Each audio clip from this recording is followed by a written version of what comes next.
오늘 본문 말씀인 시편 78편의 이해를 돕기 위해서 잠시 역사관에 대해서 이야기를 하려고 합니다. 우리 교회 근처에 정율성로라는 도로가 있습니다. 방림 신협에서 휴먼시아 2단지 아파트까지 이어지는 도로가 정율성로입니다. 정율성은 사람 이름이에요. 1918년 광주에서 태어난 음악가입니다. 일제강점기인 1930년대 중국으로 건너가서 독립운동에 참여했고, 그러다가 중국 팔로군에 가담해서 군가를 작곡했습니다. 일제시대예요. 6.25 한국전쟁 당시는 북한에서 음악 활동을 하다가 중국으로 귀화해서 중국 국적을 취득한 후 1976년에 사망했습니다. 중국에서는 조선족 혁명 음악가로 크게 추앙받는 인물입니다. 우리나라 국가보훈부와 보수언론, 보수단체들은 그의 친북 행적을 문제 삼으면서 자유민주주의를 훼손한 인물을 독립운동가로만 부각시키는 것은 역사 왜곡이라고 비판합니다. 왜냐하면 중국 공산군의 군가, 북한군의 군가를 이분이 만들었어요. 반면에 우리 광주시와 일부 시민단체는 그가 독립운동가이고 그의 음악이 중국에서도 크게 인정받고 있고 한중 문화 교류 및 우호관계 증진에 기여할 수 있다는 취지에서 중국 사람 많이 와야 이 동네가 좀 이렇게 뭔가 장사가 잘 된다, 이런 취지에서 음악가로서의 예술적 업적을 평가해야 한다라고 주장하고 있습니다. 싸워요. 지금도 싸웁니다. 일명 정율성 논쟁, 우리나라 과거 역사를 바라보는 역사관 논쟁입니다.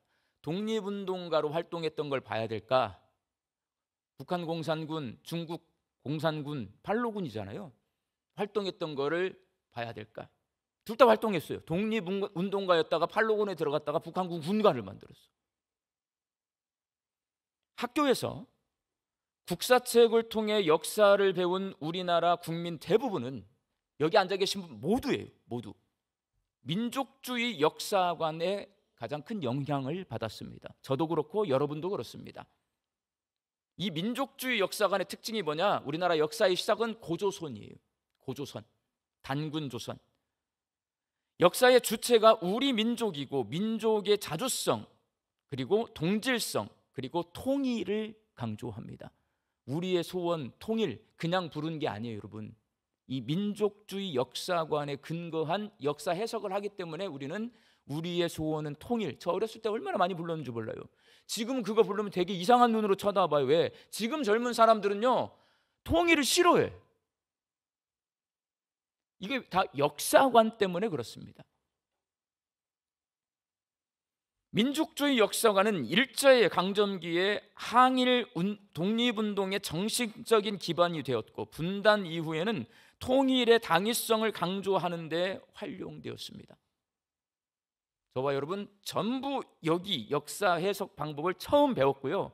우리나라 역사를 다 그렇게 보고 있었어요, 여러분.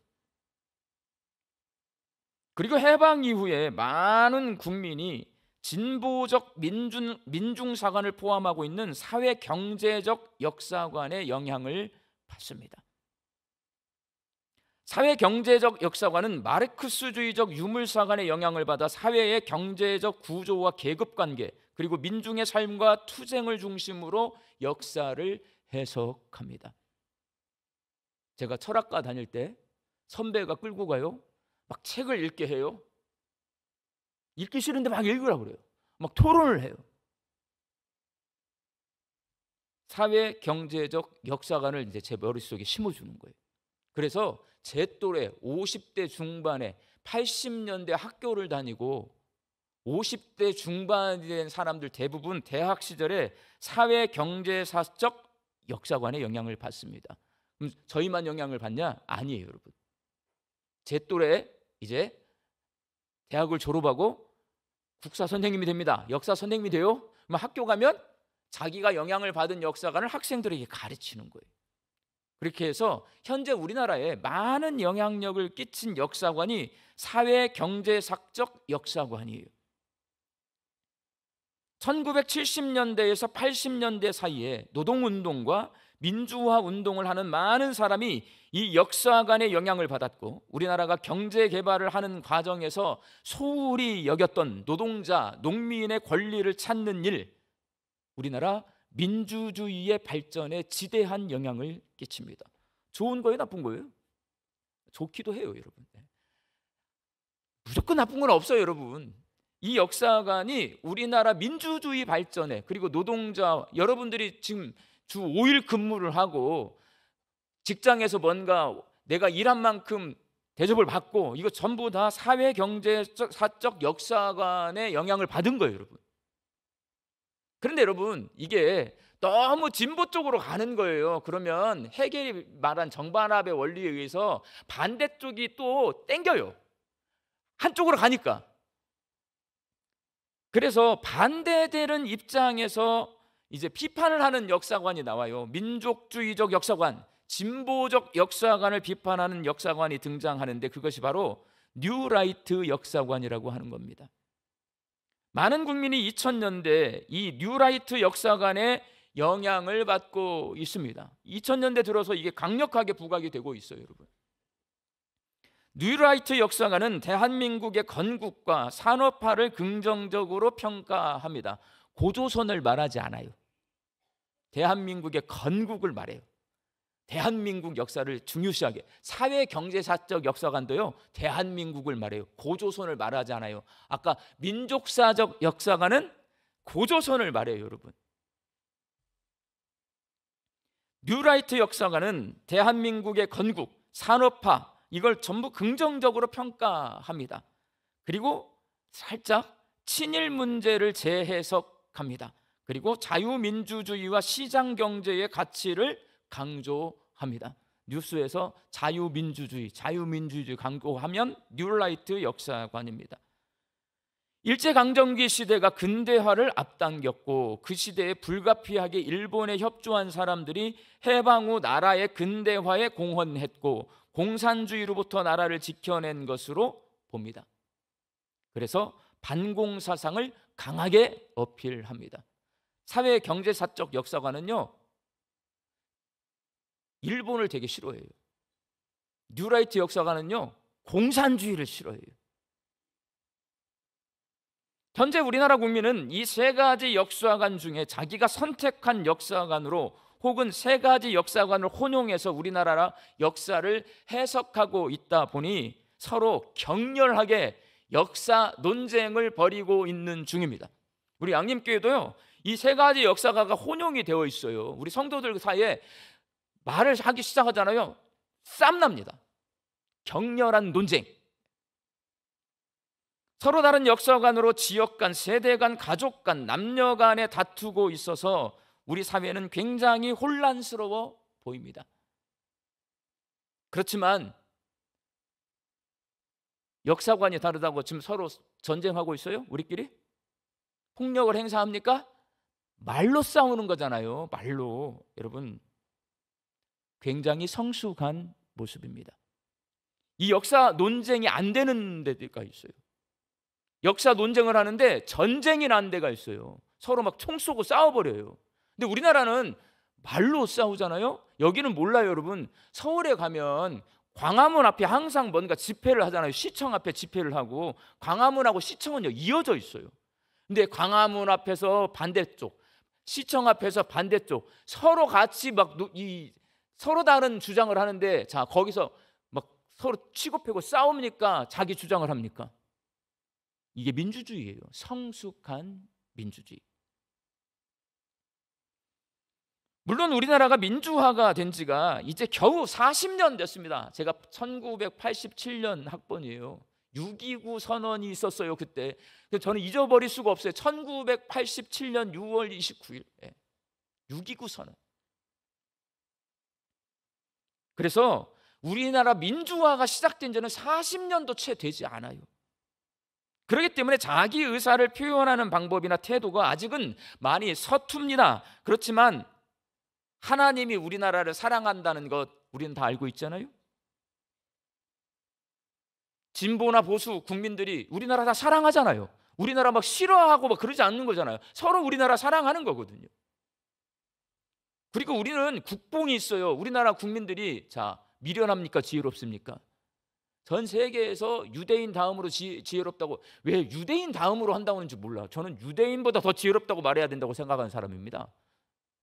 우리는 정말 지혜로운 국민들이에요. 그렇기 때문에 치열하게 논쟁하면서 건전한 역사관이 자리 잡게 될 것이라고 저는 믿습니다. 저는 철학과에서 논쟁하는 법을 배웠어요, 여러분. 근데 논쟁을 안 해본 사람은 논쟁을 하면 불편하고요, 뭔가 원수가 된 것 같지만 그렇지 않아요. 논쟁은 그냥 논쟁인 거예요, 여러분. 역사는 오늘을 사는 내가 과거에 일어났던 사건을 기억하고 해석해서 받아들이는 겁니다. 그래서 다양할 수밖에 없습니다. 만일 역사관이 단일화되잖아요, 하나의 역사관으로 일치 단결, 위험해집니다. 이탈리아의 파시즘, 독일의 나치즘, 일본의 군국주의로 흘러가게 됩니다. 단일화된 역사관은 위험해요, 여러분. 대부분의 공산국가는 역사의 다양성을 인정하지 않고 국민에게 획일적인 역사관을 강조합니다. 근데 우리는 민주화된 지 40년밖에 안 되고 우리는 습관이 되어 있어요. 일치 단결해야 돼. 대동 단결. 그래야 우리는 마음이 편해. 위험해요, 여러분. 다양한 역사관이 공존해야 서로 논쟁하고 견제하면서 균형 잡힌 건강한 공동체를 만들어 갈 수가 있습니다. 우리와 다른 생각을 누군가가 말하잖아요. 지금은 조금 우리가 서툴지만 너는 그렇게도 생각할 수 있구나, 나는 내 생각은 이런데 하면 돼요. 근데 내 생각 이런데 너 그렇게 생각해? 너 빨갱이구만? 너 친일파구만? 이거는 아직 우리가 미성숙해서 그래요. 여러분, 구약 성경은요, 이스라엘의 역사를 중심으로 기록되어 있습니다. 이스라엘의 역사예요, 구약 성경 자체가. 그래서 우리가 구약 성경을 읽을 때도 어떤 역사관을 가지고 구약 성경을 읽느냐가 아주 중요합니다. 구약 성경에는 두 가지 역사관이 있어요. 첫 번째 역사관은 신명기에 기록되어 있는 율법을 중심으로 역사를 해석하는 신명기적 역사관입니다. 이 역사관은 하나님 말씀에 순종하면 복을 받고 불순종하면 재앙과 심판을 받는다는 것을 강조하며 회개를 촉구합니다. 제가 설교할 때 여러분 죄 지면 심판받아요, 신명기적 역사관의 근거에서 성경을 해석해서 여러분에게 설교하는 거예요. 두 번째 역사관은 하나님의 은혜 중심으로 역사를 해석하는 역대기적 역사관입니다. 이 역사관은 하나님이 죄인들을 불쌍히 여기시고 오래 참으시고 은혜를 베풀어 주신다는 것을 강조하며 그 은혜 앞에 감사할 것을 촉구합니다. 오늘 설교 제목이 뭐예요? 은혜 아니면, 그러면 제가 오늘 설교는 어떤 역사관을 가지고 설교할 거예요? 역대기적 역사관으로 설교할 가능성이 굉장히 높은 거예요, 여러분. 오늘 본문 말씀인 시편 78편은 북이스라엘이 아수르 군대에게 망하는 모습을 본 시인이 남유다 백성에게 정신 차리고 하나님 잘 섬겨야 나라가 망하지 않는다는 것을 교훈하고 있는 시입니다. 시인은 과거 이스라엘 역사를 신명기적 역사관으로 해석합니다. 본문 32절과 34절 말씀을 함께 읽겠습니다.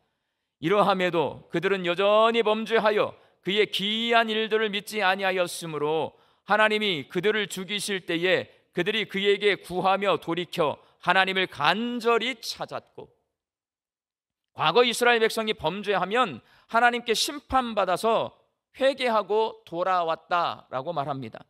그런데 회개가 진실된 회개가 아니에요.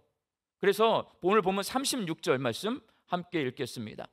그러나 그들이 입으로 그에게 아첨하며 자기 혀로 그에게 거짓을 말하였으니, 회개는 하는데요, 회개하는 척하며 입으로만 거짓으로 회개한 거예요.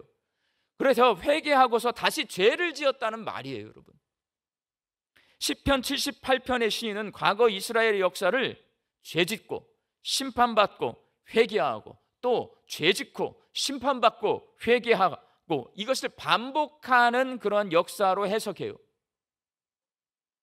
그러다 보니 최근에 북이스라엘이 아수르 군대에게 망한 것은 죄짓고 하나님께 심판받은 것이다 라는 것을 암시해요. 이 시편 78편은 아수르 군대에게 북이스라엘이 망한 것을 배경으로 하고 있어요. 그럼 저 이스라엘이 왜 망했냐? 하나님께 죄짓고 심판받은 거야. 신명기적 역사관으로 북이스라엘의 역사를 지금 해석하고 있는 거예요. 그러나 시인은 편향적으로 한쪽으로만 역사를 해석하지 않습니다. 역대기적 역사관도 가져옵니다. 오늘 보면 38절 말씀을 함께 읽겠습니다.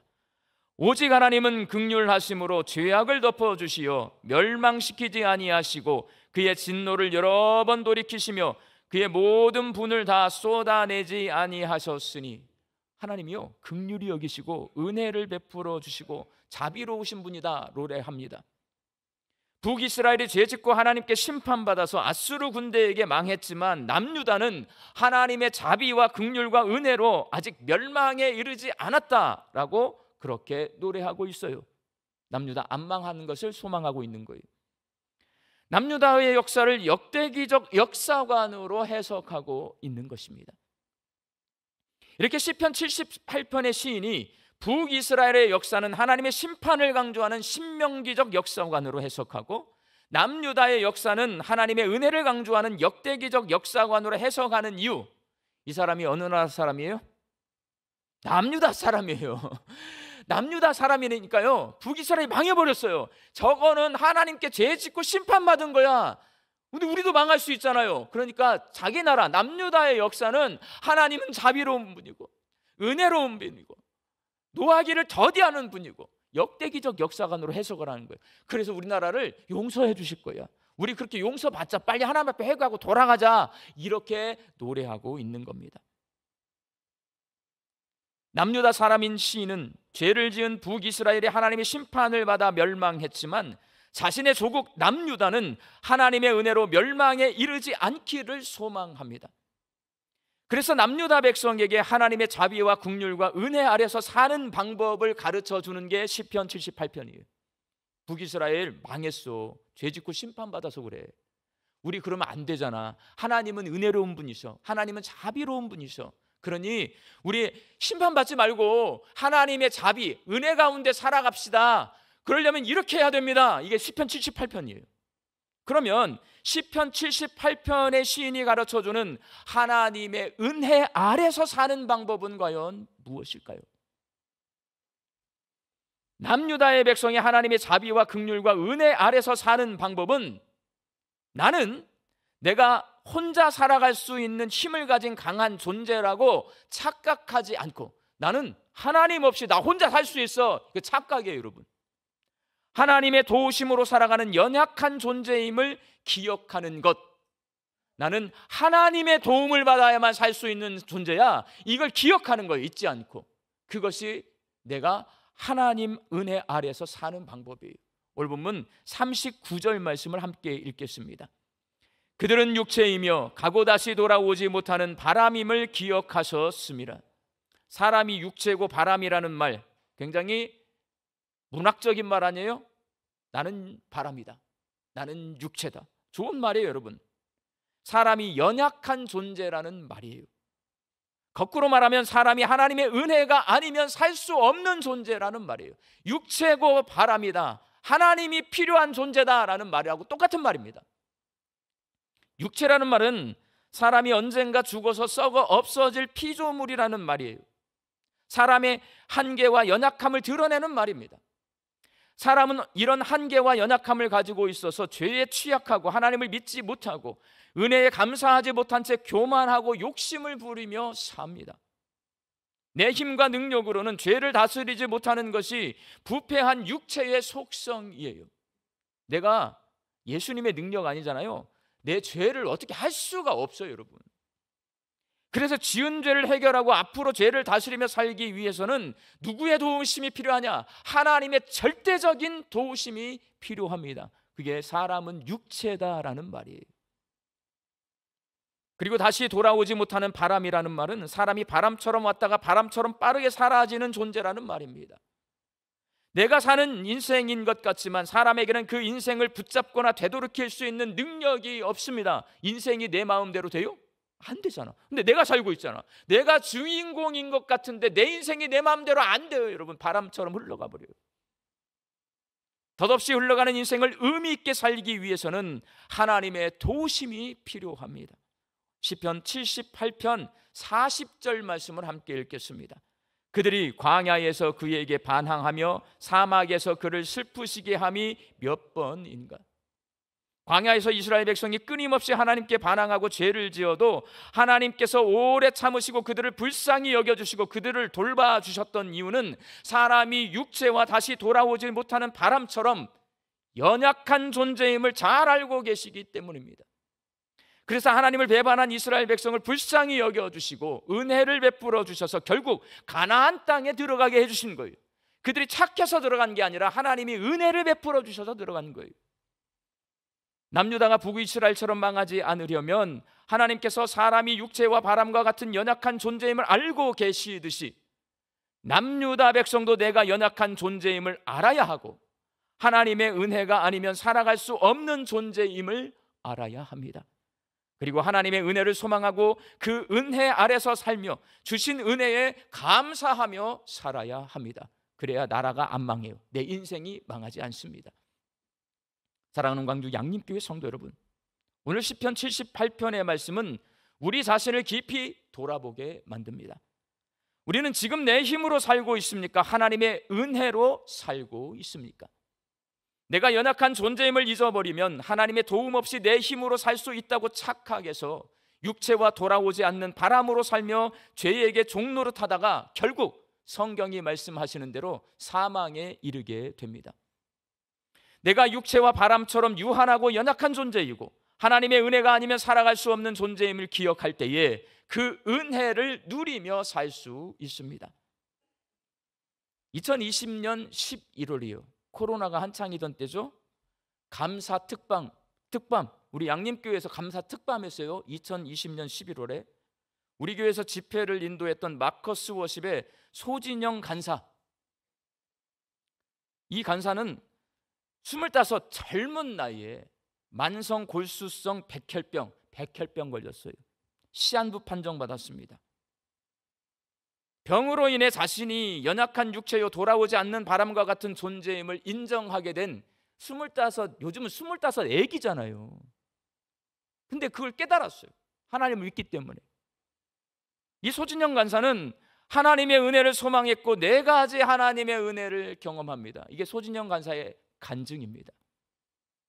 백혈병 진단을 받은 직후에 약이 하나 출시가 됐어요. 신약, 새로운 약. 그 약으로 항암 치료를 받게 되었어요. 백혈병 약. 그 약은 암을 치료하면서도 어떤 좋은 점이 있었냐면 머리카락이 안 빠져요. 보통 항암 치료 받으면 머리카락이 빠지잖아요. 새로운 약이 개발돼서 소진영 간사에게 의사가 처방을 해서 약을 먹는데 이 약은 머리카락이 빠지지 않습니다.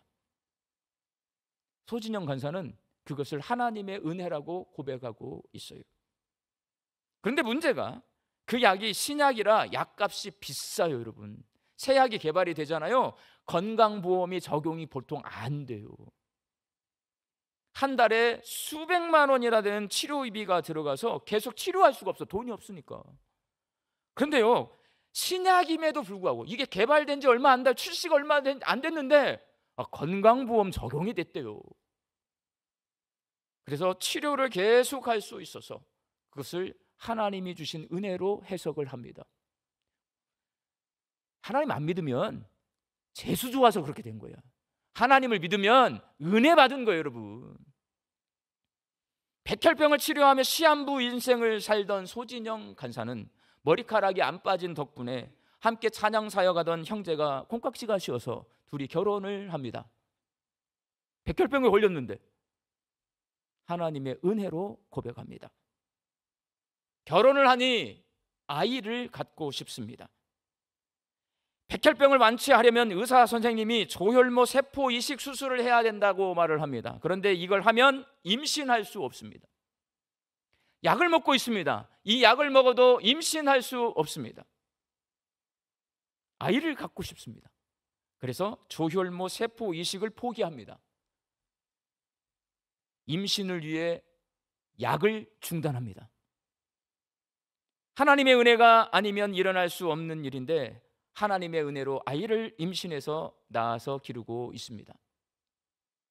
이렇게 놀라운 하나님의 은혜를 경험한 후에 노래를 작사 작곡해요. 오직 예수뿐이네. 이거는 제가 이 설교 준비하면서 여러 사람 걸 들어봤어요. 딴 사람 건 눈물이 안 나요. 왜? 고백이 없으니까. 그런데 이 곡을 만든 소진영 간사가 부르니까 눈물이 나요. 오늘 눈물 나는지 안 나는지 우리 천명국 가수님께서 나오셔서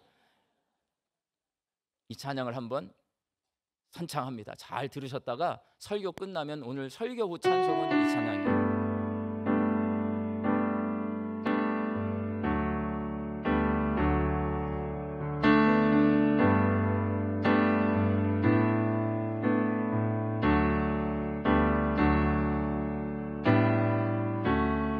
은혜 아니면 살아갈 수가 없네. 호흡마저도 다 주의 것이니 세상 평안과 위로 내게 없어도 예수, 오직 예수뿐이네.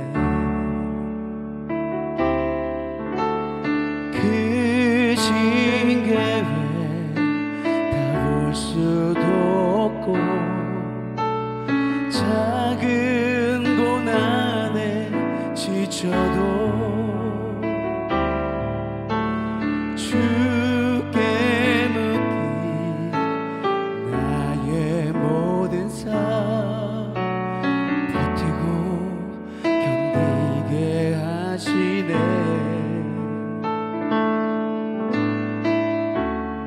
은혜 아니면 살아갈 수가 없네.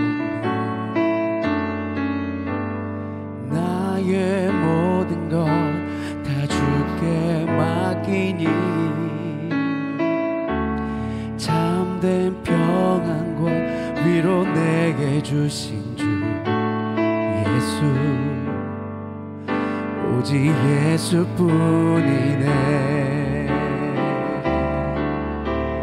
크신 계획 다 볼 수도 없고 작은 고난에 지쳐도 주께 묶인 나의 모든 삶 버티고 견디게 하시네. 크신 계획 다 볼 수도 없고 작은 고난에 지쳐도 주께 묶인 나의 모든 삶 버티고 견디게 하시네. 은혜 아니면 살아갈 수가 없네.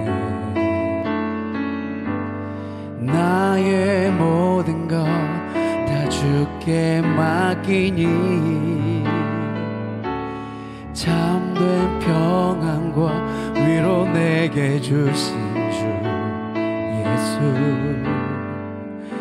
오직 예수뿐이네. 예수, 오직 예수뿐이네. 예수, 오직 예수뿐이네.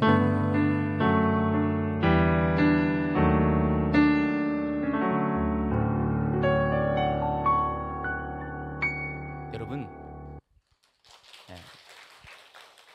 역사가 해석이에요. 옛날에 일어났던 일을 내가 어떻게 해석하는가, 그건 내 자유입니다. 인생도 똑같습니다. 우리의 삶도 해석하는 거예요. 내가 하나님의 은혜가 아니면 살아갈 수 없는 연약한 존재임을 인정하고 신명기적 역사관, 역대기적 역사관이 균형 잡힌 관점으로 내 삶을 해석할 때에 하나님의 은혜 아래서 살 수 있는 겁니다. 우리 광주 양림교회 성도들이 균형 잡힌 신앙의 눈으로 내 삶을 해석하면서 내가 내 힘이 아니라 하나님의 은혜로 살아가는 겸손한 그리고 건강한 그리스도인들이 되시기를 예수님의 이름으로 축원합니다. 기도하겠습니다. 주님, 지혜를 주셔서 내가 육체요 돌이키지 못하는 바람과 같은 존재임을 알게 하옵소서. 믿음을 주셔서 나는 내 힘으로 충분히 살 수 있다고 착각하며 죄에게 종노릇하며 살던 삶에서 돌이켜 내 힘이 아니라 하나님의 은혜로 살아가는 겸손한 하나님의 자녀가 되게 하여 주옵소서. 예수님의 이름으로 기도하옵나이다. 아멘.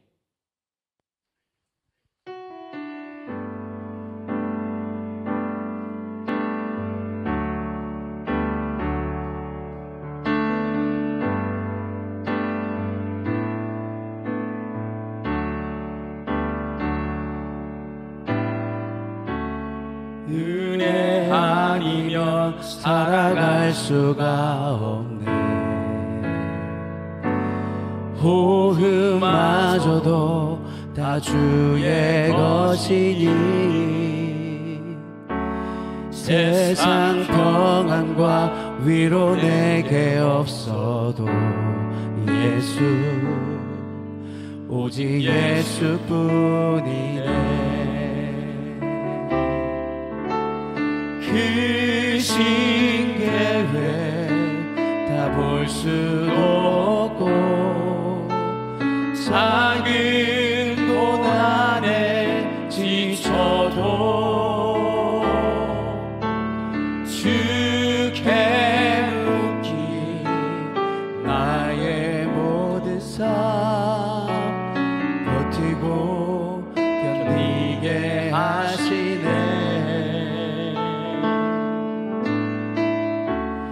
은혜 아니면 살아갈 수가 없네.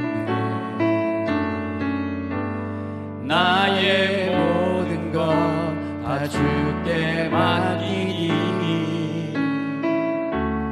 참된 평안과 위로 내게 주신 주 예수,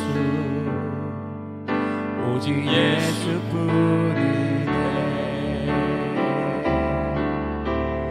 크신 계획 다 볼 수도 없고 작은 고난에 지쳐도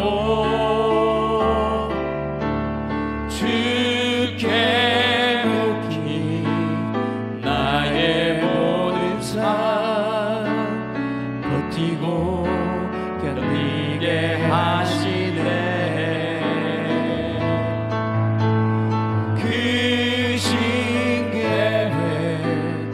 볼 수도 없고 작은 고난에 지쳐도 주께 묻기 나의 모든 삶 버티고 견디게 하시네.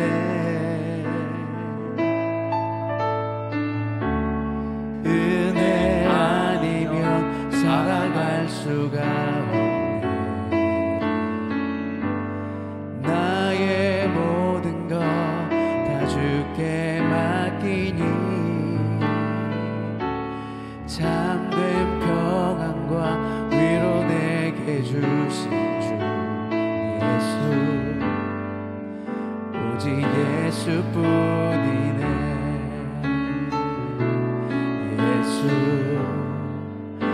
오직 예수뿐이네. 예수, 오직 예수뿐이네. 기도하겠습니다. 이제는 우리 주 예수 그리스도의 은혜와 하나님의 크신 사랑하심과 성령님의 교통하심이 하나님의 은혜 아래 살기로 결단하는 우리 광주 양림교회 성도들의 머리 위에와 일터와 가정 위에 이제로부터 영원히 함께 계시기를 간절히 축원하옵나이다. 아멘.